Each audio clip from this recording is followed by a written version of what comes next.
All right. All right. I think it's recording. It says recording, so I'll assume it is recording. Hey, Dom. How's it going? All right. How's it going? It's going real well. I'm here with Dom Grossman. I like your New Balance t-shirt. Oh, yeah. It actually is official New Balance LA. Ah, very nice. Very cool. Yeah. So let's, I guess, I was going back and reread the interview we did back in 2015, the print interview. Oh, right. And so let's get everyone caught up. So if they don't know, you're an ultra runner. You're a New Balance athlete. And where am I finding you right now? You're in Wrightwood, is that right? Yeah, I live here in Wrightwood. This is it's awesome. Wow, look at that. Beautiful. Yeah, the ridge up there is the PCT where we run. Cool. Am I pointing at the right area? Yeah. PCT, and then right over there is the Acorn Trail. That's awesome. So we get to walk out our door and hit some pretty good single track. Probably not to be partial, but I think some of the best single track in the LA County. Yeah, so let's talk about that. I mean, there's kind of two things there. So one would be the fact that it's PCT, which you've won twice. 100-mile race. Or Angeles Crest. Oh, sorry, PCT, right. Yeah, you won the PCT. Yeah. Yeah, right. You won the Angeles Crest 100, that's right. And that's, I assume, that is the courses on that trail that you just pointed out, that ridge there? Yeah, we ended up training here, run up this road, past this house for a number of years before we finally realized, it's the market, we should maybe buy it. Yeah, and then we moved in. So let's dive into that, actually. Because, I mean, I feel like one thing I find really interesting about you in general is that, like most people, like I live in Brentwood, so I can see the Santa Monica Mountains right now from where I'm sitting, but we kind of choose this life where we're kind of like, one foot in each world. Like, well, it's convenient to live out here because I can get to the 405 and get to work easier, and I can like do some road running at the same time. But you just went for it, and I find that very, enviable and also kind of inspiring that, you said, hey, it would be really cool instead of like driving all this way, let's just live where we want to run. So what went into that decision to move to Wrightwood? It was I'd say just kind of like a really principled, idealistic decision that luckily worked out. It was, we bought this cabin, now it's 3.5 years ago, in December like 2015, and we were like, we're tired of living out of our cars on the weekend because it just like, it's fun in the summer to camp and dirtbag, but in the winter it just got really tough. They get sick a lot and just be like freezing cold and not super luxurious. Everything was a pain to do. And then we were like, maybe we should look into cabins in Wrightwood because it would be really nice to take a warm shower after a run. It'd be really nice to have like I remember we were going up Mount Russell, which is just north of Mount Whitney, and it was like really cold, like October, November, and we were just like, man, this is so difficult. But the thought of having a cabin near a trail that we love was just amazing. And so I told Katie that I'd seen like cabins that you could buy for like $150, which there are no good cabins for $150, but we did find a cabin like in the 200s, and that was like, we realized, okay, we could either upgrade to a nicer apartment, right? Because our apartment had like no air conditioning. It was kind of like a sweat box in the sun. And you were in Brentwood too, right? Prior? Yeah, Brentwood over on Kiowa and Westgate. Oh yeah, right. Yeah, I'm right on San Vicente, so yeah, I'm right in that neighborhood. Yeah. And I was like, we could get like a nicer, apartment with air conditioning and stuff, or we could just keep saving money and put that extra money into a mortgage. And Katie, like, initially was pretty nervous about that because like mortgages are such, like it has a really bad connotation when you hear the word mortgage and you're in your like late 20s. It just sounds like, this is not very me. adult. Yeah, it's too adult. You can't travel the world with a mortgage. You can't, I don't know, be hip or can you? With a mortgage. Yeah, you can actually. It's totally possible if it's a small enough mortgage. Yeah. And so we were like, nervous about it, but I was like, yeah, I think this is going to be a good idea. And for 2 years, we ended up being able to come here on the weekends and make improvements to it because it wasn't insulated and it's pretty bare bones in some ways. But we've made some upgrades. Yeah, we've got some. All this used to be just the roof, and then we put there was a frame, and then we put insulation and shiplap up everywhere. So it's kind of cool now. And did you kind of warm now? Do it yourself? Like this is all a home DIY thing? Yeah, so the funny thing is like we'd only come here on the weekends in the winter, and our heater, just keeping the pipes from freezing during the week at like 40 degrees and then keeping it warm on the weekends for us to inhabit it was like $150 in gas. So we're like, that's retarded. We should totally, upgrade it. And we did that. And then literally like a month after we finished the installation, then we were like, looks like I found a job up here.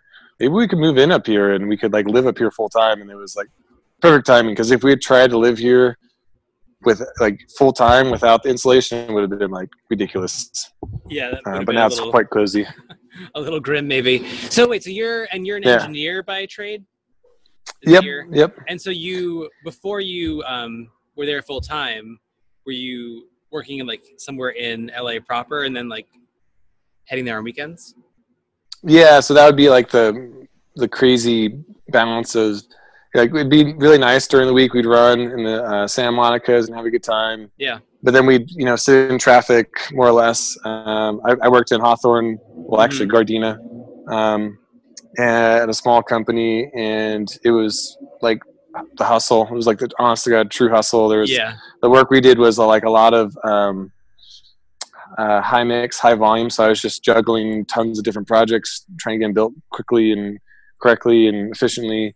And then I'd like try to take off as soon as I could on Friday afternoons, and then try to bust Katie. She was working at RPA. She's a writer, advertising writer, and just try to bust her out, and then fight traffic for like 3.5 hours, get to Wrightwood, totally decompress, have an amazing Saturday, and then Sunday was like an intense lament because we'd either have to leave late Sunday night or we'd leave early Sunday morning, and it was just like this, like, I don't know, it was like being like in a bipolar relationship with the city, because escaping the city felt really good, but then returning to the city was just like, it was like, abusive. Well, it's fascinating because I feel like, we've all had the experience in some way we live in California, which is such an amazing place to exist. And we've all had the experience probably of like going to, somewhere up the coast for the weekend, or you find some cool like Airbnb cottage, and you get away and then you come back and you're like, I don't feel great coming back. Like, once I'm in the routine here, I'm like, oh, this is great. My apartment's really lovely, and I have all the things that I want here. My dog's here. But, there's always, like, my sister and brother-in-law live up in Calaveras County, like up the central valley. Nice. Yeah. Yeah, they're right in between Yosemite and Tahoe. And so in between shows, I'll go up there and spend like a month or 2 weeks, 3 weeks at a time. And coming back to LA, I'm always like, why do people live here? But what's cool about talking to you about this is that like you guys had that same feeling, but did something about it. So you weren't just like, oh, this sucks. Well, when we'd leave town on the weekends, Instagram, Facebook, we'd be like, yes, we're escaping the rat race and this feels awesome. And like, we'd never be like, oh, how exciting. We're returning on like early Monday morning and there are so many people and not very healthy lifestyle. But all like full discretion. I don't think I would have the job that I wanted. I don't think Katie would have the work that she wanted freelancing if we didn't put our time in the city. So even though it's not very glamorous on a Monday morning in the city, it is like, where you invest in yourself and you invest in your future, and you develop who you want to be and what you want to do, and and so the crux of it for us was that we just really had a tough time thinking about having kids, thinking about like our 20-year plan, more or less, because there wasn't enough. There's too much like just naturally good stuff up here that we loved, and not enough in the city that we like are like, yeah, we'll keep playing up with traffic and whatever. And so I basically got on Google Earth and was like, I have to find something like with the keyword engineering in like a 30-mile radius or 40-mile radius of Wrightwood, because like they're just people can't live in Wrightwood, because people actually do live here full time. It's not all vacation homes. They can't live there and not have a job. They can't all just be like rich retirees or lottery winners. And like I noticed, like I'd look at the webcam and like rush hour, people were actually in town at rush hour during the week. So I was like, okay, like there's got to be jobs around here. And eventually I found a company called General Atomics, which makes the Predator and the Reaper UAVs, and applied to a bunch of jobs that I thought I couldn't get, but played the odds. Finally found one, or one of the hiring managers replied, and it was kind of like sudden, because Katie and I were like getting ready to go back to Missouri where her parents are for Christmas, and I was like, when I get an interview, I don't bomb interviews really. I usually just read people pretty well, and like when people ask questions, I can not figure out what I should say, but figure out what is a decent answer. But yeah, I figure out what I should say if I want the job. And it was like for a new field that I hadn't really worked in before, but the hiring manager liked that I had a cabin in Wrightwood, liked that I was enthusiastic about it, liked that I ran long distances, and figured I was worth the risk. And a year and a half later, it's paid off. I think I'm doing a decent job. I got a decent team. I lead a fuel systems group for R&D new aircraft. So we get to like come in at the ground level, figure out where we can put fuel tanks, how much fuel we can carry, what our redundancies have to be. Because unlike a car, if your fuel pump, your fuel system stops working, the plane just kind of crashes. It doesn't just slowly coast to a stop. Right. So a lot of redundancies we figure out, a lot of systems engineering, so controllers and software and whatnot, and logic.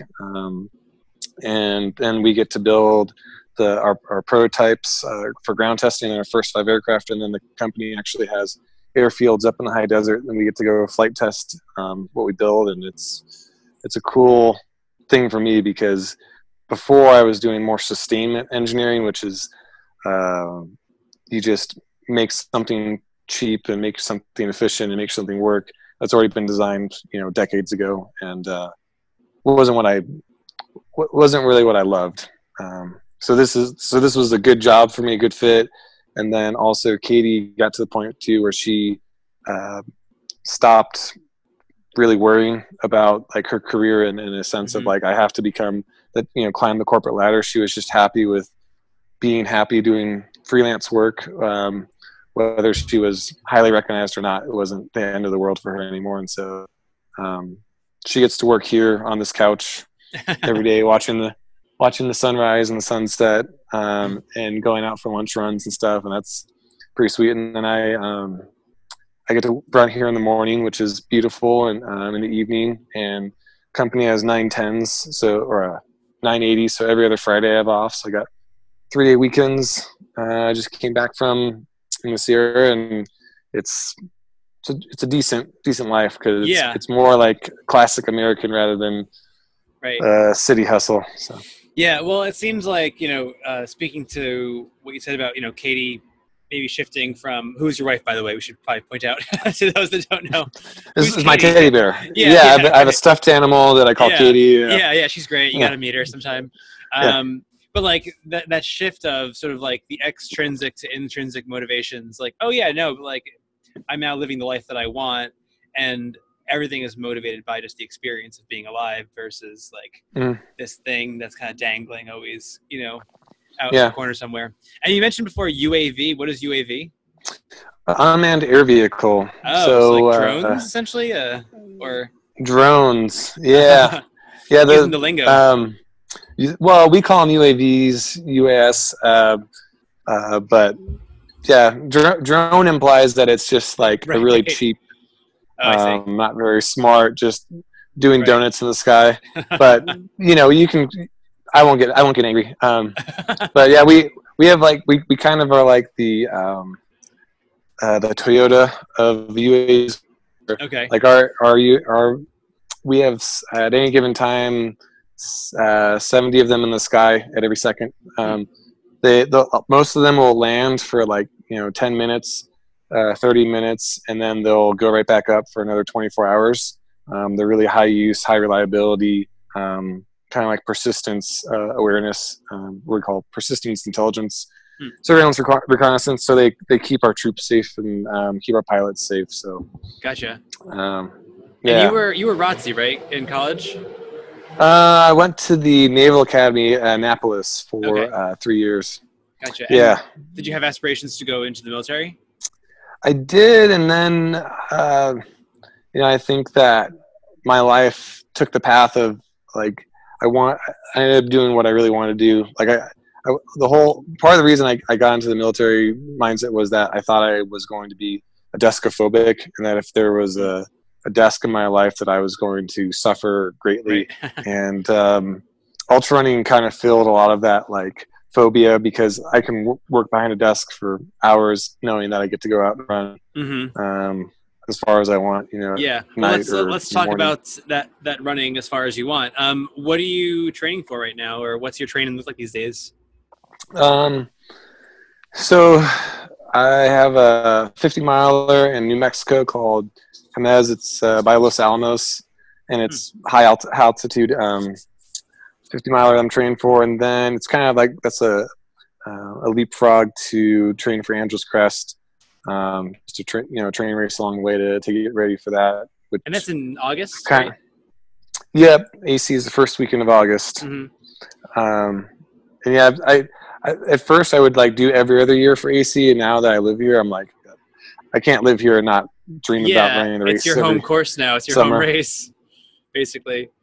Yeah. So, what's a typical week like for you then? Like, I mean, you're training for these giant, races up at altitude in some cases. I remember at one point you had posted a blog about, I forget what you called it, but there was some term for doing 10 weeks in a row of 100 miles plus. Is it like Murphy or something like that? What was that called? Yeah, so that's like part of my history, my past. I don't know if it's part of my future, but it's called a full Blarney. Full Blarney, right? That's right. Full Blarney, and I was like what the record holder on the course, Jim O'Brien, would call when you train people and they would run for 10 weeks at 100 miles per week.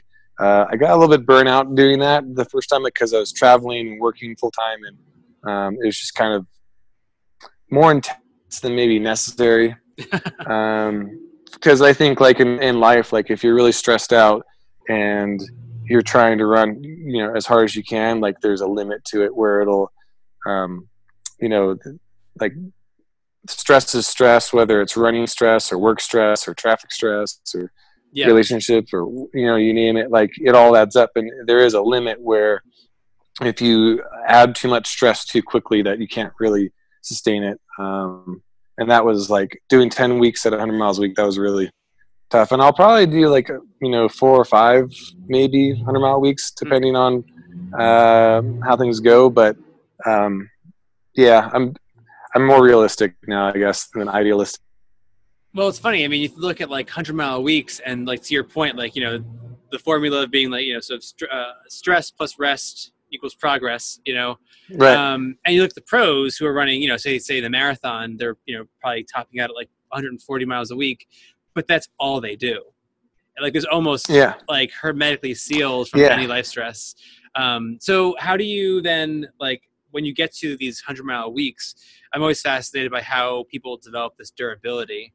Was it just like year after year kind of inching your way up, or do you define yourself just to be a more durable runner in general?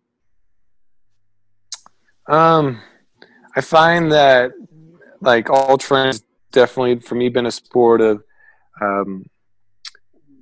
like calculating the abuse that you can or can't handle each year and sort of, realizing what sustains progress as far as getting stronger and what is destructive. Mm-hmm. I don't think that you, like, every year you can have the same equation based off of like for example, last year, first year running at altitude full time, it was really hard. Like, I feel a lot better now after a year, but the first, people said, "Oh, you'll get used to it after 3 months." And like the way that I used to run in the city at sea level was like a lot more intense, and I'd have better recovery at night and stuff. And then up here, where every night you're sleeping at 6,600 feet, it's like, yeah, it just took a while to get used to. Now, like, I feel comfortable and fine, and actually I get kind of like an oxygen buzz when I go to the city. I feel really, really? Yeah, like I swear that I have like double strength coffee every time that I'm in the city, but it's just the oxygen. That's crazy.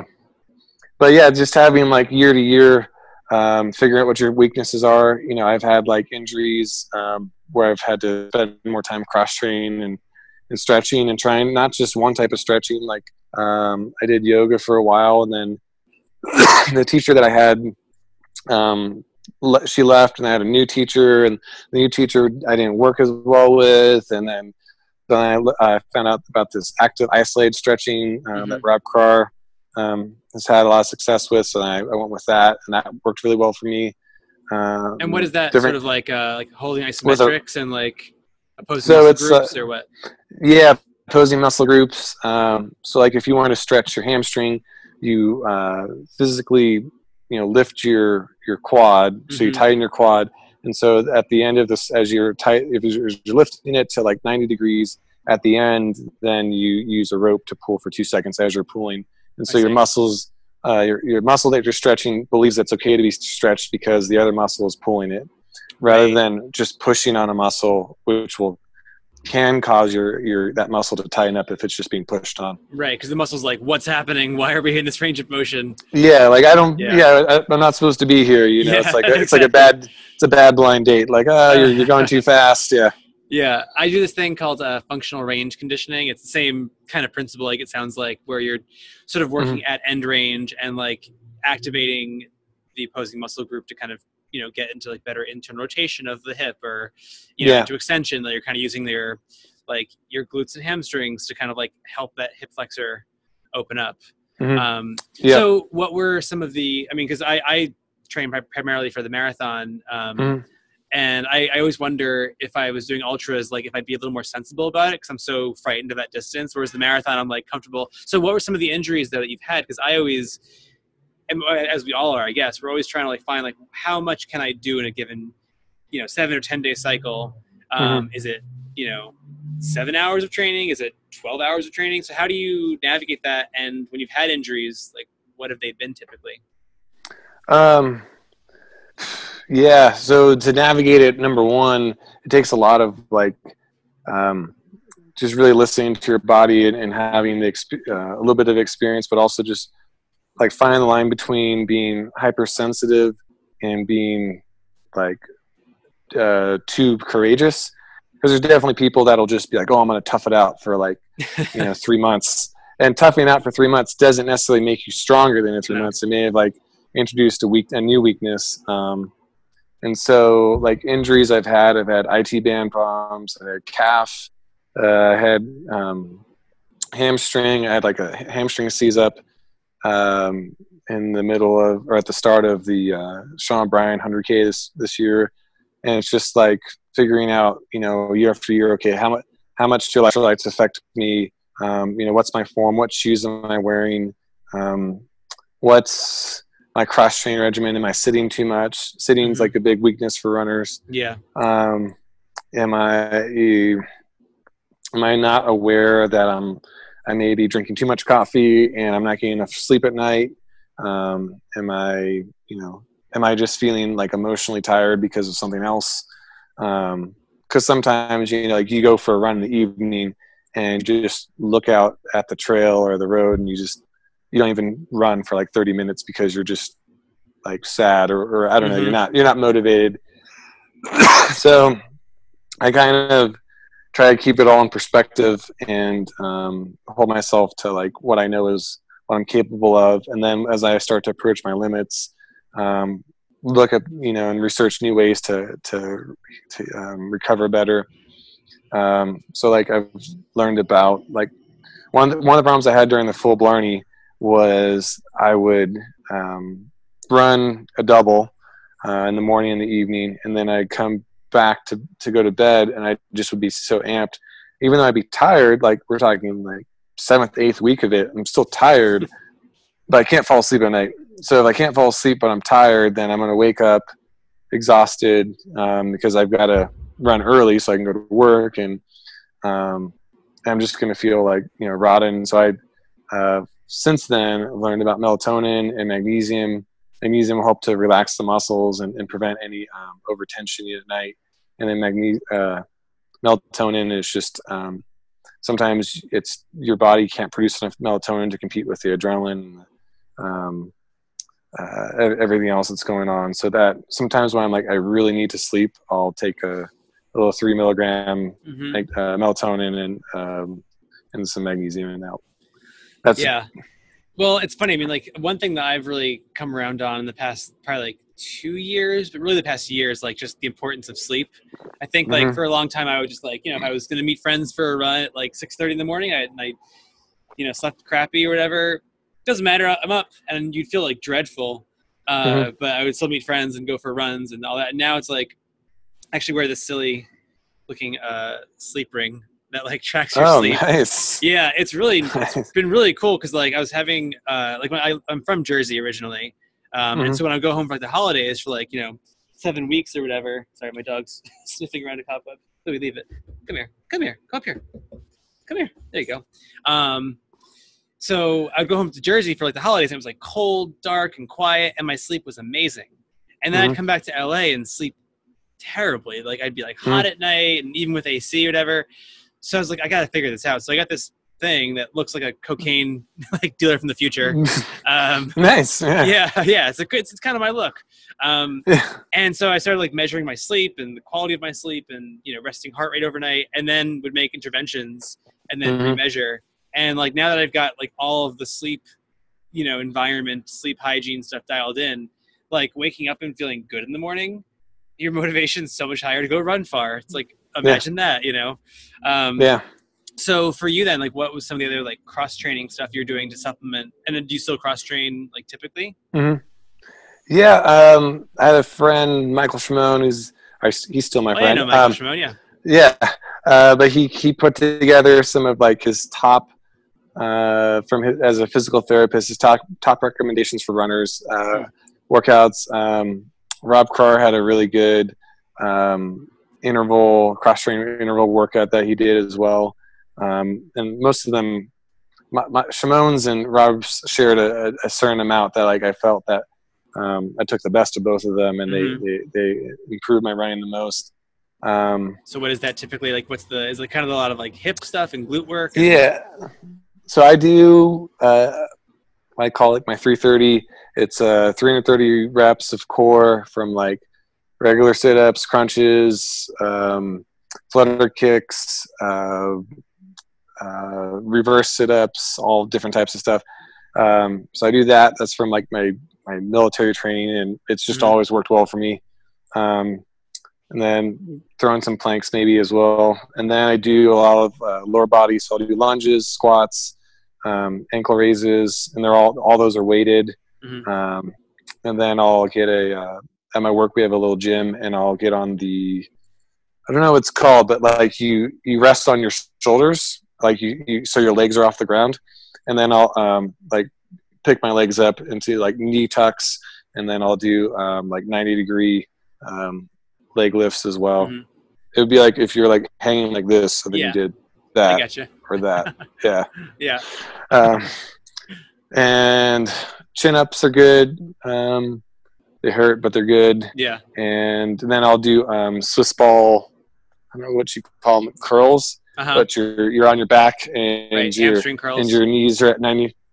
That's it, hamstring curls. Those are really important. Yeah. Have you ever tried one thing that I've been doing? Cause like years ago, I had this like high hamstring like injury that just did not go away, and it hasn't ever come back really. But one thing that I've been doing more recently to strengthen the high hamstring, especially, is like you take like a slider, like a furniture slider, or like a paper plate, frankly, or a box of cereal, anything that would slide against the floor, your socks and a hardwood floor. Yeah. And you get into like kind of a bridge, and then you have your so you're like kind of bridged up, and your heels are on the slider, and then you take like 10 seconds and really grind out one rep so your legs are extended, and you do 10 of those per set. And like by the end of like say 2 or 3 sets, like the next day your hamstrings are fried, but you've really kind of like put that eccentric load on them. And I feel like my hamstrings have become like bulletproof recently because of it. And so I imagine like with you too, like you're running up hills, which is a nice like strength component. Like if you're running, like I mostly run roads, out to Ocean Avenue and back down sort of this main street here, and just kind of the classic like West Side run. But there's really like maybe it's like 100 feet of elevation gain, depending on where I'm running. But for you, I mean, like, what's a typical week for elevation? Because that's got to be a strength component too. It depends on like how I'm focusing my training. I'll admit that moving to altitude, I spent more time not climbing as much because I just couldn't climb and feel good. And also I was kind of like susceptible to injuries because when you go hypoxic, like trying to go out my door and run, I think it's 800 feet per mile up Acorn Trail for 2 miles. Like it's just, it forces you to hike unless you're like in your best shape. And I'm just trying to get there, but like for like if I were to run an 80-mile week, I may do between 10,000 and 10,000 and maybe 20,000 in 80 miles. Wow. It depends on like, how nervous I am about my climbing abilities.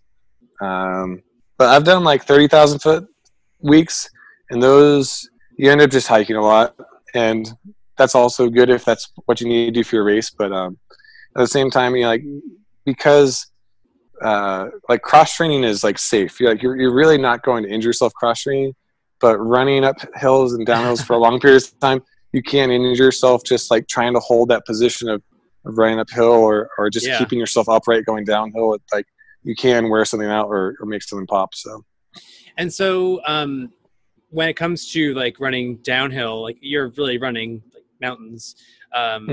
Is there a certain like technique that you've practiced over the years to get better at just kind of like, cause I've run with you a little bit. Well, actually with you is probably the wrong word. I've run with the Coyotes when you've been there and like, I've watched you guys like go down the single track and you're basically just like falling well. I mean, it's a really incredible like speed game that you're playing where I'm kind of like cautiously like, well, I'm going to pick that spot and then a step right there.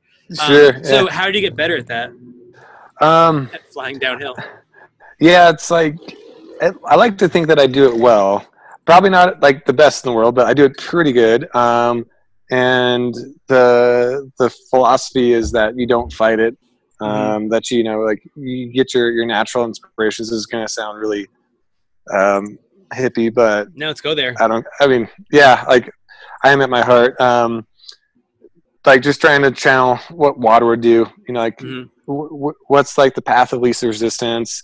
What is not like accelerating downhill, but just unless it's a kind of a gradual hill, but just what's natural, what feels like efficient, and then developing those like ankles and calves and whatnot to be quick turnover, and just have like the ability, like if you go around Mount Baldy, for example, that's 5,000 feet of climbing from Bear Canyon, and so if you can run down a hill in such a way that you don't have to take a break and like walk or anything, then you're doing it efficiently. And if you have to stop to let your quads rest or whatever, then you're doing it a little bit too aggressively.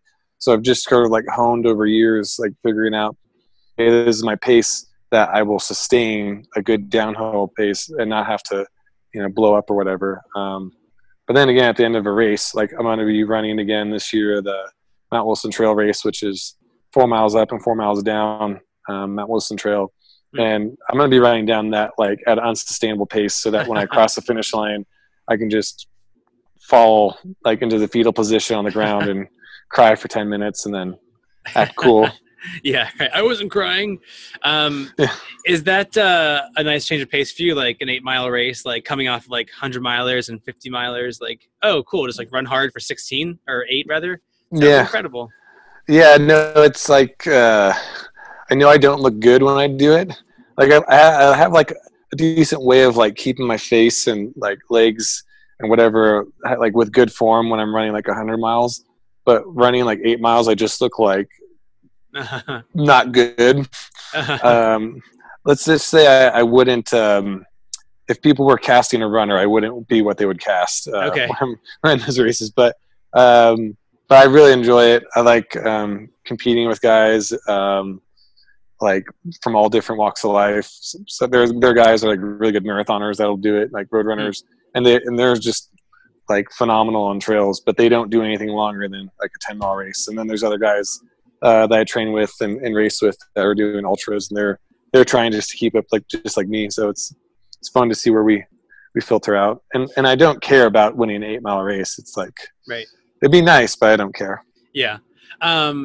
Have you run? I know you ran the LA Marathon like years ago, right? And you did pretty well. Didn't you like come in like top like 20 or something?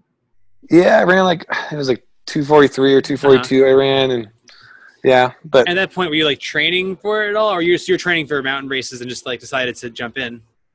Yeah, I was actually doing. That's when I started to like really focus more on actually run on dirt more, and that was interesting for me because I thought, oh, I'm gonna do terrible in this marathon, and I just felt like once I got off the trails for the race and really like started hammering during the race, I felt like really strong and quick turnover. And yeah, there's definitely a lot to running trails a few times a week if you're running a marathon because you just get a little bit more, I don't know, like power, I think, out of your stride. Well, and probably also, I mean, like the sheer monotony, like of a physical load standpoint of like just running flat roads all the time. Like, I feel like you're not going to be really developing other muscle groups, but B, like if you do have any inefficiencies, as we all do, they're probably going to become a little more highlighted in doing the same thing all the time versus kind of like keeping it a little fresher. I'm actually running my next marathon's in like mid-August. It's up in Snoqualmie, Washington. It's like a pseudo trail race. Like it's kind of like, I think it's basically like packed dirt essentially. But it's like that tunnel marathon. Did you ever hear that? It like runs through a tunnel for like 2 miles. Not sure if it's a thing that anyone's ever heard of. Yeah, I'm like, it's kind of a big deal, but it's not a big deal at all. But I'm doing that, and I think in preparation for it, I'll be doing a lot of just trail runs, kind of like it's somewhat downhill, and it's good Boston qualifier, which is kind of like what I'm aiming for right now. But do you have any plans to ever run like another road marathon or road race?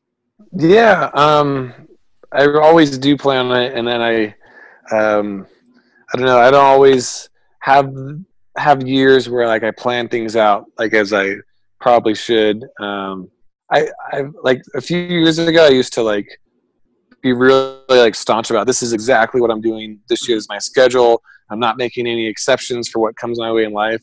And then I realized that I'd have to say no to races that would come up that I really did like, and I'd be like, why am I doing this? Like if I really want to run this race or really want to do this train run or go on this trip, why limit yourself? And also like racing a lot beats you up. So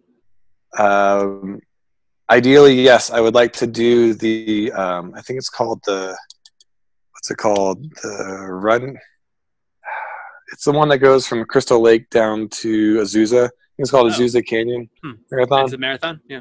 It's the marathon. It's on Highway 39, which is the it starts at like 6,000 feet and ends at like 1,000 feet. Oh wow! So it's a downhill race. Oh, it's like one of like the big like Cottonwood or one of those kinds of like. Yeah, it's the same company. Revel. Yeah. Yeah, right. I think it's called Revel Canyon City. Okay. And so I'd like to do that, like run downhill on a road in St. Gabriel's. Like, why not? That'd be cool. And so, like, how does it work then when you're looking at the start of the year? I mean, does like, because you're New Balance runner, outdoor ambassador, is that the term that I think we had used in the interview. That's what they invented. Yeah. Yeah. Well, everything's kind of a made up term. Like I'm like the story editor for my show. I don't know what that. I'm a writer. I don't know what that actually means. I don't edit really any more than anyone else does. So how does that work? Do they like kind of say like we would like you to run a certain number of races in the given year to have our shoes out there? How does that all work out with like racing and them sponsoring you? Yeah, I mean, I definitely have heard stories from friends that are sponsored by other companies that say, we want you to do this race, this race, this race. New Balance sponsored Leadville for a number of years, and they never told me you have to run Leadville. They offer, they're like, oh yeah, you can run it for free or whatever. But if I was like, oh, I want to do Western States and AC, they'd be like, okay, cool. And they, I think the thing with New Balance that's been really great is that it's all about authenticity. So if I really like something, they support it, that it's like, it's an authentic passion that I have. And so they don't say, go to the biggest races. And that's kind of like, why I keep running AC so much is that for me, it's a really authentic, just pure experience. Like there's not a ton of, there's a bit of fanfare, but not a ton of fanfare. Like you spend a lot of time on the trail when you're racing doing AC that like, it's just you and the trail and maybe a couple other guys that are near you. But it's like a very like, I don't know. You don't do it for the money. You don't do it for the fame. You just do it because you like it. And I've just liked that I've been able to focus like that. And so New Balance has been pretty supportive of my passion for doing races where I just intrinsically like them. They make me happy. I focus on them and all that. And so, as far as like the race schedule that you set then for yourself, when you're kind of looking at the year ahead of you, how do you typically go about saying, I want to do this race, I want to do that race? I mean, obviously AC, sorry, I'm looking at my dog race. So, he's actually here. He just walked over. Yeah. I thought so. Yeah. Sorry. I'll send him back. Thanks. Yeah, just email him to me. He has this bad habit of like trying to eat bees. And I'm like, dude, you shouldn't put those in your mouth. That's not where bees belong. Here, buddy. Come up here. How does he eat them? Are they just flying around and he's just like, you're so dead? Just like, exactly. He's running back to his teepee. All right, go inside. This is like my nightly debate with him. Like, don't eat bees. Go to your teepee instead. This is great because there are squirrel dogs, like bird dogs, squirrel dogs. Oh, he's one of those too. He's like anything that's smaller than him that he can murder. He's all about. He won like last week. There was like some police thing happening here in Brentwood. In this tough neighborhood that we live in, and like there are choppers like buzzing around, and he was barking at the choppers. So I guess like from where he was, they looked very small, like from far away. Like, look at that small thing, I'm gonna eat that. I'm like, enjoy, friend. Good luck with that. We're more roommates than like master owner or pet. So yeah, sorry. So long story short, how do you select your races, and like how many races do you do a year? Yeah, I pick like an A race I'd like to do. I might want to try to qualify for Western States if I don't get in the lottery, or I might want to do Hard Rock or AC, as my A race, and then once I get it like formally on the schedule, like either I get into the race or whatever, then I structure races around it, kind of support that. And it's gonna sound boring, but I don't think that racing a lot does a lot for you after a certain number of years. Like when you're starting, like when you start and you're trying to figure out, do I like peach cobbler gels or like mountain berry gels? Okay, in this race, the peach cobbler went down better, so it's good that I did this race to figure out which flavor gel I like. And then you'll do like maybe some hot races or high races, and you'll figure out, okay, at altitude, I like have a different reaction when I'm running, all out than and then in a hot race. And in a hot race, I could have this happen. And then, I don't know, you eventually, like, you still make these mistakes again and again and again, but you more or less figure out, like, what your strengths and weaknesses are through training and through racing. And so you get to the point where, like, when you have your A race each year, you have your training races that lead up to it, you're just like, okay, I've done this race before, or I know what I want to do in this race. I've watched a lot of media about it. I've read about it, and I'm focusing on developing this or refining this weakness that I have. And when it's all said and done, my schedule will lead up to like a good day, really good day on this day of the year. And the rest of the days will be like supporting that more or less. Which sounds a lot smarter. I mean, I look at some of my friends who, I mean, like, look, I get it. Like, we love running. It's like our favorite thing to do probably as human beings. Yeah. And all these other things that we do are just in support of this, like, this obsession we have. But I look at some friends who are like every month, like running some like A race allegedly. And you're like, there's no way, A, that you could be doing those races that well. And B, like, you're going to die, I think. Like, it's kind of crazy to like gun it. And I imagine one cool thing about like where you live and the kind of training you do, you mentioned like hiking before. I assume it kind of puts you more in that almost like Lydiard approach of like a lot of it is relatively easier because of the volume, but also you're like hiking, I mean, easier, quote unquote, you're running 80 miles a week. Yeah, like recovery pace. Yeah. Right. And so does that kind of, in a way, like force you to kind of just be a little more in tune with your body, because you really can't force your way up it if you're not feeling it? Yeah. I definitely realized that, like, in the city, I might occasionally do 3 workouts a week, which would be like, that's a lot. Maybe it's like on a Tuesday, I might have done 10 by 3 minutes, and which is like 30 minutes of near VO2 max, like pretty high effort. And then I might do 10 by 1 minute on a Thursday, and then on Sunday I do like another like 3 by 5, and like all that like hammering would like add up, and I'd get really fit and like pretty good shape. But I'd also would just kind of feel like if I just started the workout, I'd start to get the kinetic or the, what do you call it, chain reaction of like adrenaline surge. And it's kind of like also too, like if you wake up early every morning, it'll get worse and worse and worse where you don't sleep as well. But you'll just be like, well, as long as I get out the door and I start running for 5 minutes, I'll feel better. But are you actually becoming a better runner? Like it's there's probably a limit to it, because I don't know, like I was just saying, like about all the stress adding up. If the stress adds up to too great of a level, and you're not progressing, then you're just chemically addicted to it at the end of the day. Yeah. And I don't know, runners love to wax poetic and say like, oh, I do it because I become a better person, and this is like it's tax deductible to run and whatever. Like they make all these like just great analogies, but it's only like a good thing and a net positive on your life if it actually does make you happy in a sustained way, not like a short term, like, because I mean, like very like bleakly put, I mean, if you run just to be happy, that's good. But if you run to like to just push a button and get like, dopamine rush, then like you might as well be doing some other illegal drugs, Right. Like if you have disposable income, you don't have to buy rent. Then like, sure, like it's, but like if you have a drug-like relationship with running, it sounds cool for a few minutes, and then like it'll like wear you out, and you'll get some like bad injuries, and you'll get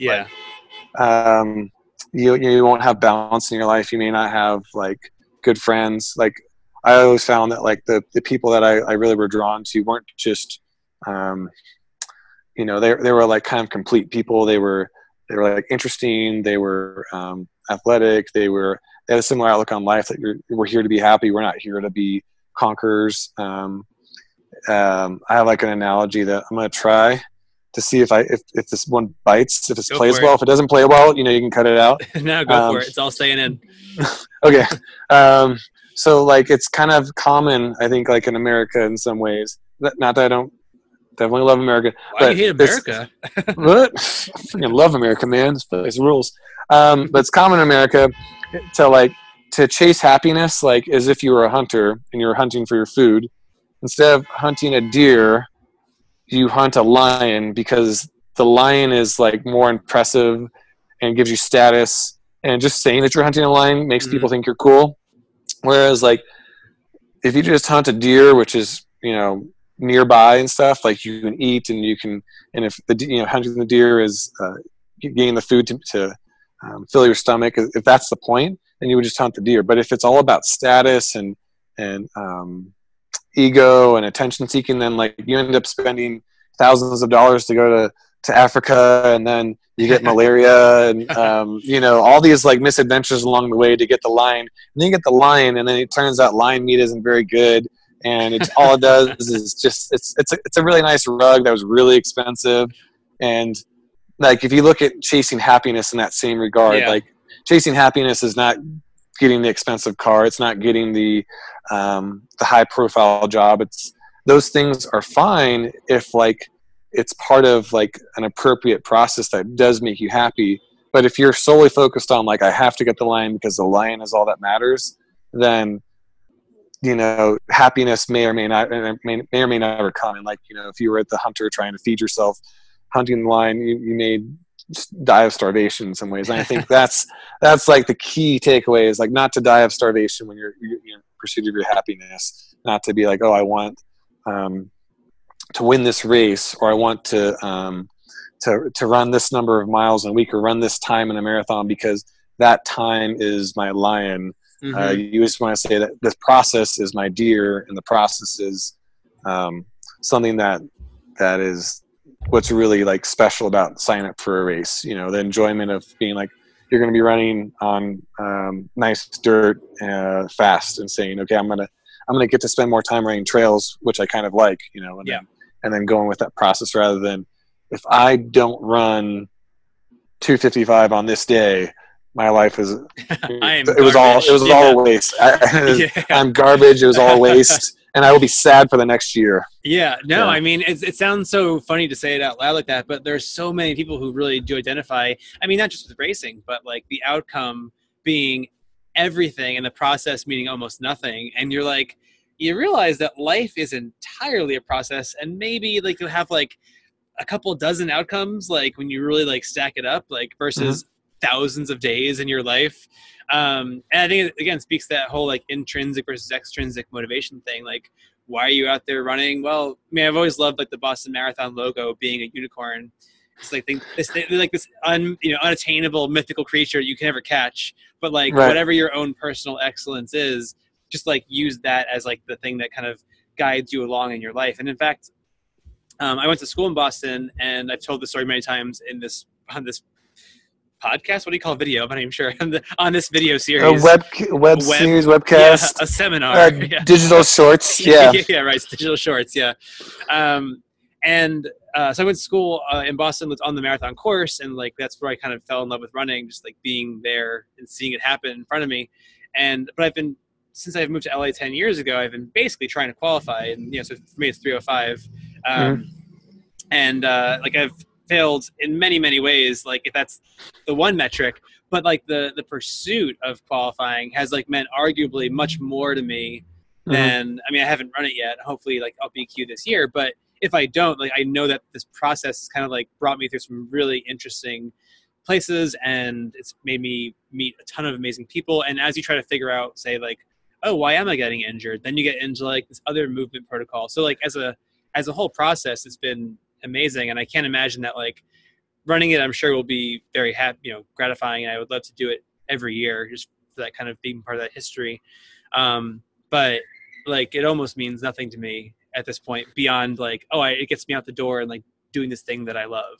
I think I've always had more of an ultra runner or like a trail runner mentality in that regard, where it's like just kind of being like, I also run my heart rate too. And so if you're at the trails and like it's really hot out, like maybe like that day you're a little slower, and maybe some days you take there. it. Yeah, right, exactly. It's sort of being there, with it versus like, no, body, like, punching your legs, do what I want, No, like, and I think that's what keeps me in the sport when like things get bad. Because I have had some injuries where I've been like, you look at ultra runners in a very different light. You're like, when you're injured, you're just like, wow, these and runners, period, in general, you look at them a different like. these guys are just addicts. They're a little bitter. Yeah, they're like, svelte addicts that they aren't even very good addicts because they're not as skinny as like cocaine addicts. Yeah, but right. yeah, and you just are like, I don't know, like people you're surrounded by social media posts where they're just like they're stretches of analogies. Like they're not really like they're trying to like they stand at the pulpit and say this is like the gospel of running and this is like how great it is, and you're like, yeah, that's like sea level, from a bad deacon, like I don't know. Yeah. So yeah, like you get to that, but the idea of like in the long run that adds to your life that makes you happier because whatever you get that day, it's like fishing. If you get a good day, you get a bad day, you just go with it. And being out there, like I was 2 days ago, I was running up Tioga Pass, which goes up to like just over 10,000 feet. And it's the one of the roads in the Yosemite from the Eastern Sierra. Mm-hmm. And there was a ton of snow, and I was running in like freezing rain with my friend Eamon, and it was getting pretty miserable as we got to the top because it was like it's a pass, so it gets like 50-mile-per-hour plus winds and freezing rain. It was just like silly. But even that day, as painful as it was, and I got windburn from it. Like I've gotten sunburns, but I've never gotten windburn. Like my legs were like really red and messed up. Bad, like objectively speaking, bad day, but still like amazing day. Just because I was like we were there and we got to experience it, and it was just like super fun compared to sitting in an office and not having any time outside. So. Yeah. Well, and also the thing that I always try to keep in mind is like, yeah, I have this race goal. My race is 19 weeks from today. But all I'm actually guaranteed is like this moment right now. And so to sort of go like, well, this moment sucks. Like I'll wait until like the next one comes around. It's like, all right, like I guess, or you can just like practice that gratitude of like, oh, I'm like outside running right now. That's crazy. Even the worst run is still like, well, I was alive and did this thing that in pursuit of some larger, calling. So it's, yeah, definitely a more winning strategy, I think. So it's actually getting dark here. So I'll ask you one more question or topic to dive into. I think you probably share my love of running shoes. So what were two questions actually then. So what are some of your all-time favorite New Balances? Because I have a New Balance passion myself. And what are you currently running in New Balance wise? Well, we'll go to the shoe rack for this. Oh, let's do it. Perfect. Yeah. You're mobile. So, this is actually Katie's shoe, but it's the 1400. Yeah. Really like this a lot. Yeah, it's a road shoe. And I'll do a side-by-side comparison. Oh, the 14, yeah. I think I have that, and I have like the 15 too. Yeah, both of those are cool awesome. One. Yeah. And so, did she wear that in the trails? That 14? Yeah. So here's like a fun little story. Thank you for like giving me the opportunity. Yeah, that's like the best. Yeah, because I love talking about shoes. So this 1400 has this little diamond cutout in the middle here, as you can see. Yeah. So these diamond cutouts, what happens is, and I get this question a lot because people are like, "Oh, do you wear low drop shoes?" Because the 1400s are like a 10 millimeter drop. And I'm like, yes, it actually is a lower drop because this forefoot here is all solid and doesn't really compress as much. But because there's a material missing here, as you run in it, it has a bit softer heel and it actually rides lower. So like once you like step in it, you can see it like it just compresses down. You can see like the little wrinkles in there. And so I really like this shoe for trails because when you're climbing up a hill, drop is actually your friend because it puts your foot more in the upward position. So if you're running uphill on a zero drop shoe, then like you're putting more stress on your Achilles. So like a few years ago, Ricky Gates won Mount Washington, and he actually had someone do the reverse of an ultra. They put a big wedge of cushion in the heel, and he had like 20 millimeter drop shoes, and he won the race because he had good lots of drop. Kind of counterintuitive, but drop is your friend on for sure on climbs. Well, it's a mechanical advantage. Yeah, it's just mechanical advantage. Like if you had stairs or a ramp, stairs are easy to run up than Right, a ramp. right. So it's good on the uphill, but then on the downhill, because you've got that diamond cutout, it's really easy kind of like to butter the trail with and have a good control, good stability. If you slam on your heel on a downhill because you're going too fast and you need a brake, this will really help you. And it also just has like a really nice fit. This like seamless fit is just like stellar. Yeah, the 14 is pretty great. I have the pink pair. Oh, good. Yeah, this is the Katie's green one. It's pretty great. So actually, if you look at the two of them, this is the trail, the Summit Unknown. So it's a trail version of it, and they look actually almost identical on this little tongue here, and also on the bottom too. There's that diamond cutout, so that you can get a little bit more compression in the heel. There's a rock plate in there. This is hydrohesion rubber, so it's sticky on wet terrain, on wet rocks. That's cool. And yeah, like pretty similar upper. There's a little bit more beefed up with the toe protect, but this shoe, I'll run like pretty much as I can in it, because it's kind of like the shoe that like won't let me be a bad runner. If I want to just like plod along and heel strike a lot, it's not that comfortable to heel strike forever in. So it'll force me to run a little bit more on my forefoot and midfoot. It fits really well, doesn't give me blisters, and it's light and efficient. Nice. Yeah, so I'll wear this like forever, pretty much. But I also will run on the roads and do recovery, and I'm going to see if I have it around my 890. Let's see. Where's my 890? Man, this problem when you I know have too many shoes. My shoe rack's like the shoe rack of an insane person, because it has like on one end of the spectrum like a really like my cushioned like ultra road shoe, and then on the other like end of the spectrum it has like Luna sandals and Vibrams. So you look at it and you're like, oh, this is a maniac who has no idea what to run in. Yeah, he's like totally bipolar. Yeah, either like super cushioned road thing or like basically barefoot. And this is the 890. Kind of like one of the things I like in running shoes is like this is a road shoe, but I'll wear it on trails. Is that like I don't like when they do all that plastic stuff and they cut away at the in the middle, because it's harder to be a midfoot runner when there's a bunch of plastic in the middle. Yeah. So I like that. I like that it's light. It's like a little bit over 8 ounces, but still got like a good amount of cushion. It's rev light. It's got a snug fit. And yeah, like when I'm just running on roads, because like, running on roads up here is not a bad thing when there's pine trees and big views and everything. Yeah. And so I really like it. And so this shoe, I'll even run on trails in a little bit because it's got some decent rubber and doesn't have too many holes exposed for rocks to come through. Yeah. So I mean, I'll probably during AC when there's some road miles and light duty trail, I'll run in this during the AC. So.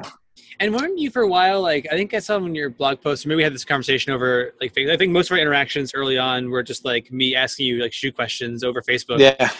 So you were running, like, the 1400, like, version 1 or 2, right, for a while? Like, the yellow one, maybe? Or, yeah. And that was orange and blue. Yeah, that was a trail shoe for you, basically? Yeah, so that was the first time I won AC, is that I had she became a friend. Initially, she was just a rep for New Balance, and I would just kind of stalk her at running events and be like, hey, I heard this new shoe's coming out from New Balance. Like, can you tell me about it? Or, hey, I heard this is coming out. And I became her minimalist stalker because, like, during that time. Minimalist, that was the golden era, golden age. Yeah. And then finally she was like, you know what? Like, you're bugging me a lot. I'll throw you a bone. And she had a demo pair of the 1400s before they came out. And I ran them a few times, and I was like, "This is like drug-like, really good fit, really enjoyable." And I just put a little bit of shoe goo, which is rubber on the bottom of it, so I could run on trails. And it took them like from when I won AC in that shoe, and then I started running for New Balance in 2011. From then till like 2015. For them to even just use the last, which was this the shape of the insole, so that's what they build the shoe around. And that to get the last it took it until 2015, so 4 years, and that was the Summit V1.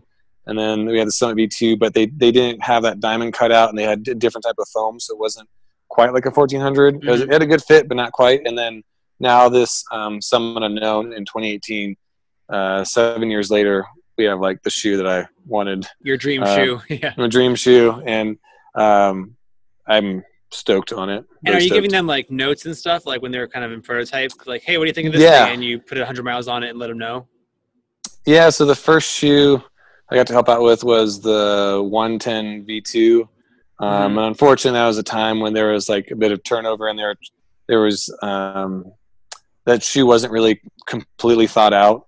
But we learned some stuff about the tread pattern on that 110. It's kind of similar to the show you had there. Like I remember the original 110 was kind of like one of those like transformative shoes, like when like there's like the whole like minimal thing starting to explode, but they were like this. It was the first trail shoe I ever had, actually, and they had that great smell to them too. I don't know if you recall the smell of those shoes. Yeah, like, whatever the rubber was, like leather. Yeah, it was a really like specific smell, but it had that same kind of like triangular like thing there.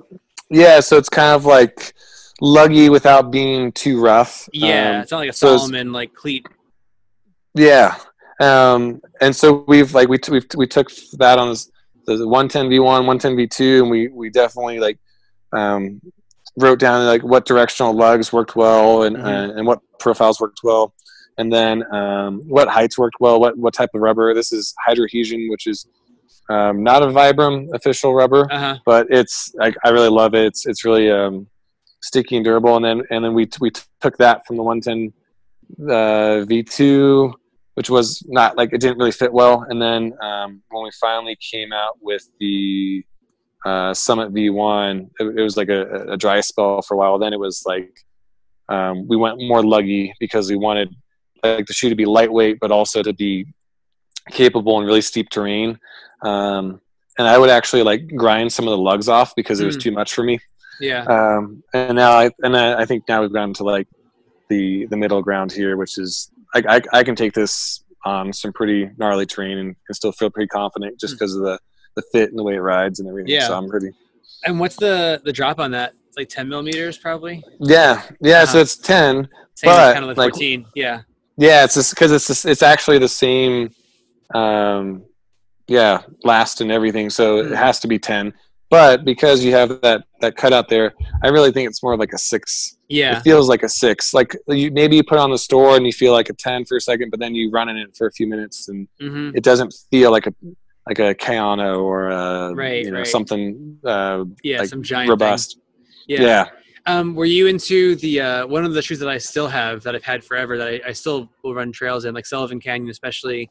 We don't need like a ton of grip, but like a little bit's nice. Is the 1010. Yeah. Were you into that shoe at all? Yeah, that was like I think that was the best thing that we did on the Minimus last. I mean, the Minimus is a great shoe in itself, but didn't have a rock plate. The 1010 was really nice. And do you like the V1 or V2?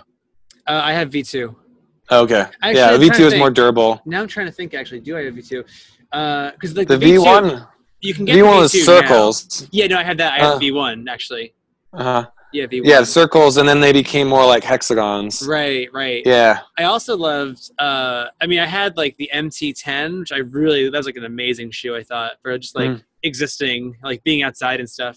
And then the MT00, I thought was really amazing for just like like life and existing outside as a human being. Hard to like really see like. I mean, it's funny. Like, I'll say like, oh, it's hard to see how you'd like run like a race in that shoe. But then like I'll see guys on Instagram like running ultras in like Luna sandals, and you're like, how does that work? It's amazing. Yeah, and it's like the question of what's going to be sustainable for you. Right. Everyone's so different in that regard. Yeah, like as an engineer, I'll say that this shoe does both things for me. Like I get like proprioception really, like I don't know. It just huge. It's like the flavor in your run. Like some people will eat like rice plain, and like some people will use soy sauce. Like this proprioception is my soy sauce. Great way of putting it. I feel the same way. Like when I put on for the first time, like a pair of like pretty minimal shoes. Like even like now when I go out and run like my Vibrams for like a little Brentwood Country Club loop, or something like that, like I'm so much more plugged in and connected. And so like still my favorite shoes are the ones that like allow me to put in some miles, but also like actually feel where my foot is, like in on the ground. Like I want to feel things. Like you connect to the earth and you connect to like a simpler time when we were just hunter-gatherers. Yeah, totally right. So that shoe allows you to kind of have a feel, but also gives you a mechanical advantage with the drop. Yeah, because like if I wanted to be like I remember one of the first design meetings I got to sit on with New Balance. They had brought some bloggers, and they were just like hysterical. Like they were like, if there is any foam in the shoe, it's a waste of weight. And we're like, foam is lighter than rubber. You understand it, right? And they were like, no, it's not necessary. Like you should have like almost no foam. It should be zero drop. The rubber should be vibrant because that's the only word I know about for rubber. And they were like, okay, we'll try to take this into account. And they made like, I don't know if you ever saw this shoe, but they actually did eliminate rubber, and it was just a bunch of hexagons that were of rubber, or they eliminated foam, and it's hexagons that were printed onto the cloth. Yeah, what was that called again? That shoe? I forget. I remember seeing it and trying it on at one point. It may have, but like you could roll it up into your pocket like a burrito. It was like I want to say it was like a zero. It was one of the zero shoes. Yeah. But they gave people exactly what they wanted, and it was not comfortable at all because it felt like you were always like walking on like, I don't know, tiles or whatever at a YMCA. It didn't, and it took a ton of technology and whatever, but it was just like unsustainable and unreasonable. Yeah. Well, it's interesting. I always look at it like, I mean, like I said, I love running in my like barefoot little things, but like I always look at any shoe, right? Whether it's a Vibram or like the biggest, Asics or whatever, they're all tools, right? And so like whatever the tool for the job is, like use it. And when someone asks me like, oh, what shoe should I get? I always say like, well, like whatever the least amount of shoe you can personally get away with, I'd probably go that direction, at least for a race. Yeah. But like that might be like drastically different. Like Anton Krupicka or whatever, like back in the day, he might be able to run like the MT10 or whatever, whereas that would literally cause someone's tibia to break in half, someone else. So I mean, I don't think. I mean, I favor that sort of thing, but like, it's kind of whatever you can get away with. I think, Yeah, no, I agree 100% because, like if you want to enjoy running, you want to like, get from point A to point B, like you're not going to put lead weights in your shoe if you don't need to put lead weights in your shoe. So like if it is like some really highly cushioned, like 1080, that we have, or if it's a little bit more minimal, but that's what the minimum is for you, then like you're doing it right. Exactly. Yeah, exactly right. Well, I can talk to you about shoes probably for like a month straight, but it's literally pitch black out now. I'm not sure if you can tell that I'm like just illuminated by my screen. But man, this is a pleasure to talk to you about all this stuff. And so when's your next race is when? You mentioned the New Mexico race. Yeah, Jamez is in May. I think it's like May 20th or something. All right, so it's coming up. So you're coming up, and I'm getting ramping up my mileage now, getting more like I think it might be around like 75 miles next week, and then hopefully 85, 90 for a few weeks, and then do the race, and then come back, recover, and hit it for AC with some 100-milers, and then got a baby coming. Oh, shit. Yeah, early July. Wow, crazy. Congrats. Yeah. That's awesome. So, yeah, that'll be part of the training, too. We get a little paternity leave. Nice. Sleep, great. Sleep deprivation and whatnot. But we're looking forward to it, and then I'll get to run AC, and hopefully everything works out where I get to see my baby at the aid stations and the finish line. Both my babies, Katie and the baby to come. Yes. Well, that's awesome, man. Well, maybe after once AC is done and like you've settled into fatherhood, we can do a round 2 and talk shoes and balancing life and training. Yeah, definitely sounds good. It was fun and hopefully informative for both of us. I didn't get to ask enough questions about Animaniacs. Like, how cool is that? Yeah, it's funny. Like, do you? Well, my question is like, do you ever like write a joke for it and you're like, nah, that's too weird. Like, and then you're like, wait a second, it's Animaniacs. There's nothing that's too weird on Animaniacs. Like, fortunately, like I think I was hired because I write really weird stuff. And And so like I think there's not that many people like in TV that like know who I am, but like the ones that do know who I am, like know me for a very specific kind of thing. Like, oh, like we need a weird person who like isn't on drugs to like come in here and like is gonna like put pants on and shower, but also is insane. Bring Greg in here; he'll do a good job. I mean, it's kind of wild. Like I've had 2 reactions from people when I told them that I'm working on Animaniacs, and we're entering week 7 tomorrow out of like probably an 18-month writing period, I'd say. So we're still very early days, but either one reaction is like people go, "What's Animaniacs?" Like if they're older. Oh my God, go away. Yeah. And the other reaction is like freaking out, and people are like so pleased and delighted. But I mean, it's kind of crazy to think like I watched as a kid in New Jersey, and then like now I'm 34 and like I'm writing Pinky and the Brain, and like the same thing that I watched and was like really excited about then. It makes you feel like the world's very small, where you're like, oh, like it's kind of like you, I don't know, like say you were a kid like and watched AC, or like, you know, you grew up like watching the Boston Marathon, and then you're like, I'm gonna win that race, and then you win it. You're like, am I magic? Yeah, what? You know. Well, it's almost like what else is there in the world? Like when you get to that, like, oh, I did this. Yeah, no, that's totally that's right. really cool. I think it's kind of like running races in that regard, where like you think like, oh, a certain distance or a certain like goal is like really challenging, and then you do it, and even if it's like your first marathon or something, you're like, oh, I can do that again. Like, and then you look around, you're like, what else could I accomplish, or like set my mind about trying, because you kind of realize like there's only the doing, there's no like failure or anything else. It's like, well, let me just see what happens, and like you probably are gonna figure it out. Well, I have one more question though. Like, by all means. So I have Katie's a writer, and then also my friend Andy Pearson's a writer. And occasionally we share these articles from this website called Clickhole. Have you ever heard of Clickhole, which is onion derivative? Okay, what's it called? The Cold? Clickhole. Oh, of course. Clickhole is amazing. Yeah. It's amazing. It's like a nihilistic nightmare. Yeah, like the like one of our favorite ones is like the 5 times that I wrote Splash Mountain, and it was like the fox said that he was going to marry my dad or something. Yeah, exactly. And like we just like die like laughing like and reading it, and we're like, so they looked into it and they found that like people, it's like almost like joining the CIA, where you don't get to apply to the CIA. The CIA finds you and says, hey, come with us, you're going to do this cool thing.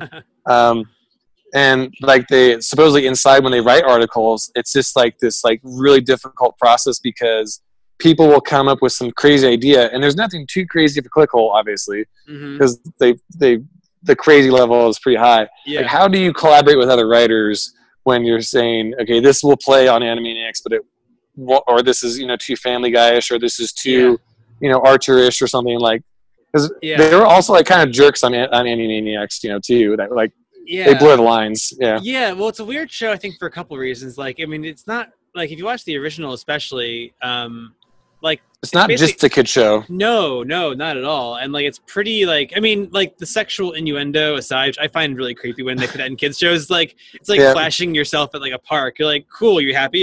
Are you impressed with yourself that you like snuck a dirty word into a kid's show, you pervert, you know? Yeah. So I've done like a Disney animator? Yeah, right, exactly. Yeah, the Lion King or like Aladdin or any of the weird stuff they snuck in. You're like, congrats, I guess, like on being a weirdo. But like, so I've done like a mix of like a lot of animation and like adult, like Comedy Central stuff, like super weird, like aggressively adult stuff. And then like my last job before Animaniacs, I was the head writer on Puss in Boots show for Netflix and DreamWorks. So you're kind of always walking that line of like, okay, like I want to like what I'm writing, but I also realize that like it would be inappropriate to do certain kinds of stories, like not even because it's a kid's show, just because like every show has a certain contour or like a certain like a certain tone, and certain storylines and jokes are like appropriate for what, like, you know, for instance, like Clickhole, you wouldn't do a Clickhole joke on like Huffington Post or whatever, or like Shouts and Murmurs in the New Yorker, not because like one's for adult and the other one's not, because they're both for adults, but like because just Clickhole has its own vibe. and Yeah, like, really the New weird Yorker. humor. Yeah. Yeah, super like nihilistic. And I think like with Animaniacs, like the weird thing about it is like most of the things I've worked on, I've been a part of like a new show being created, and so you're kind of figuring out the tone together. And it's this really nice process where like the show does tell you like what it wants to be. Like you're like, that doesn't really work, and then like, oh, it actually like we found it like in episode 5. Like that's really what the show should be. So for Animaniacs, it's interesting because like obviously it existed before. But in watching it, so the way I've kind of thought about it is like, well, I'm the first audience when I'm like writing a segment, like whether it's just like a siblings segment or Pinky and the Brain, or right now we're doing like season 1 for Hulu will be a lot of like Pinky and the Brain and siblings, and then a lot of like just like weird interstitial, like crazy, like just like throw weird things at the screen and like a lot of weird things and see what happens. And then season 2, the plan is to kind of go ahead and like that's where we'll find like our version of Chicken Boo, or like some more like recurring like new characters that like in theory could be spun off into their own shows down the line. Like what is the new Pinky and the Brain? I mean, which is a weird way of going about it. It's kind of like Amblin and Warner's are our studios, and like that was kind of their thinking. Like, oh, it'd be great if we could like use like season 2 as like an incubator kind of. Which I'm not, we'll see how that goes down the road. But as far as like collaborating goes, like this show is cool because like there's like 2 kinds of shows you generally are going to work on. One is super heavy like room driven, where like you're in the room like from 10 a.m. to like 8 p.m. and it's just a lot of like joke pitching and it's all in well, but like I want to be out running and like going to bed early and like playing with my dog, and like I find anything like that's like a super heavy like group think environment just like very frustrating because like it's really competitive. And well, it can be, or it's just like a lot of wasted time. You're like, oh, and like it's fun and everyone's like enjoyable to be around and funny, but you're like, okay, now we're like just pitching lateral. It's like if you were coaching, it's like coaching somebody and like getting into like a 3-hour discussion about like whether you should do like your tempos on Wednesday or Thursday. You're like, who cares? Like, why are we debating this? Like, let's just do it. Just do tempos. Yeah, exactly. And so this show has been cool because like so far, even like once we were kind of past the first few weeks, now we're mostly in our offices. Like there's a writing team, there's 2 other writers, we have 2 more coming next month, and then me. And so like typically we're in our offices like working on things individually. Like we'll get our boss will kind of tell us like what he wants us to do. Like Friday we were working on like in the afternoon just like a lot of like just generating a lot of weird like one-off segments like that could be recurring, kind of like was it like Ralph something, that little kid Ralph Beeman maybe, who would like like it was like random like, oh, one time this thing happened and he'd like fall down, like, so like our boss was like, hey, try to think of like recurring weird things. And so I came up with one that was like Rebecca, medieval gossip, and it's like a just disgusting medieval lady like is always like gossiping, but like all the gossip is just like about like who has what horrible illness, or no, just like terrible like oh, like do you hear about like so and so down the way, like he has like a rat infestation in his bowels, or like, and then she's like coughs horribly and the segment ends. So that was like one day. The day before that I was working on Pinky and the Brain pitches, and then the day before that I wrote a segment that was the siblings, and they were, because like all the sibling segments, they would kind of like get in someone's way and like mess with somebody historically. So this was like Odysseus from the Odyssey, like he's trying to make his way back home to Ithaca, and they keep appearing as like the sirens. They're playing kazoos and like they're like on the Cyclops Island. So it's like that kind of stuff, and it's interesting like writing for someone else's show. But I think what I tried to do with, or how I tried to approach it so far, is like I watch the old segments, and like what I like from the old segments, I'll try to like keep that spirit alive, of the spirit of like anarchy and like playfulness, and like it's very joyful.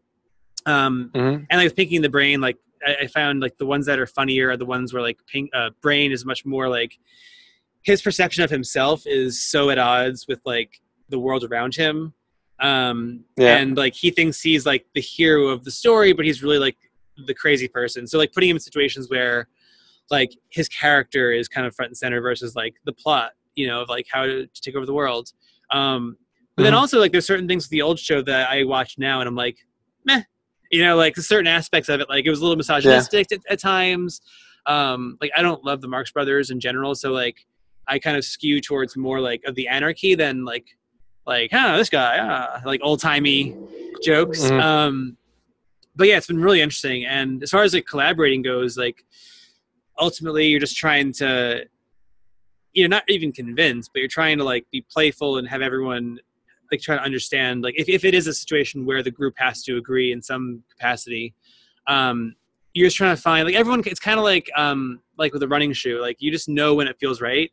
You're like, oh, like this, you could probably intellectualize it. You probably like explain why the shoe doesn't feel right, but mostly you're like, oh no, it has like, it just feels good. And I think with writing a lot of times, like whether it's Clickhole or Animaniacs or whatever, you kind of like, intrinsically like what you're trying to get to. And when someone says it, you're like, oh yeah, it's that. And then everyone begins kind of like chiming in on like the agreed upon tone.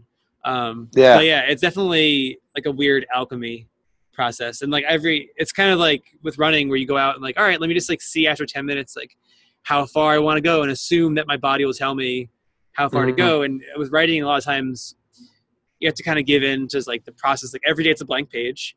And like some days you might have a really good day and some days you might just feel like not super on point, but like on the span of like weeks and months and years, you're probably going to end up with some really cool things versus like if you only were to go like, was I funny like 5 minutes ago or was I smart 5 minutes ago? Because like that's a weird way to measure anything. No, definitely. Yeah. But yeah, anyway, yeah, I could ramble on about writing as much as I could with running shoes, but yeah. No, it's just interesting because like I think that like people consume so much media nowadays that they kind of take for granted the process. And like same thing with me for technology. Like people are like, oh yeah, push the button and it goes. Like pushing a button is a big deal. You know, like it takes a lot to just push a button. So yeah, well, I think hopefully, I mean, with Animaniacs, like because there is so much out there, like that this will be a really like joyful and like positive show. Because I feel like, it's not. There aren't that many shows that like you can turn on and just like get this like get bombarded with like for a half hour with like really weird and funny and like playful things. Like I hope it doesn't really like I don't really like mean humor like or like, attacking anybody. I just want like someone to watch it and go like, wow, that was really weird. And like I feel something now. I feel like more like it's like a cold shower. It's like kind of unpleasant, but you feel really good afterwards. So I'm hoping the show is basically.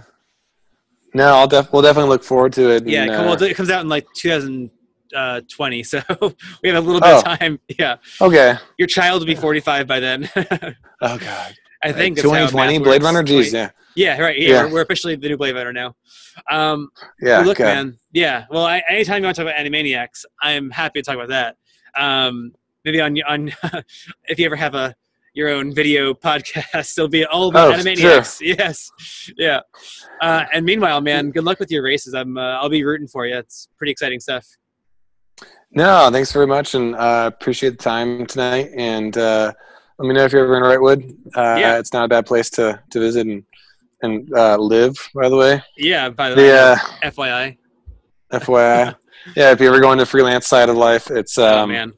Yeah, it's a little slice of heaven. So one day. And meanwhile, I'll post like links to your blog and everything, and the notes here, and people can check it out.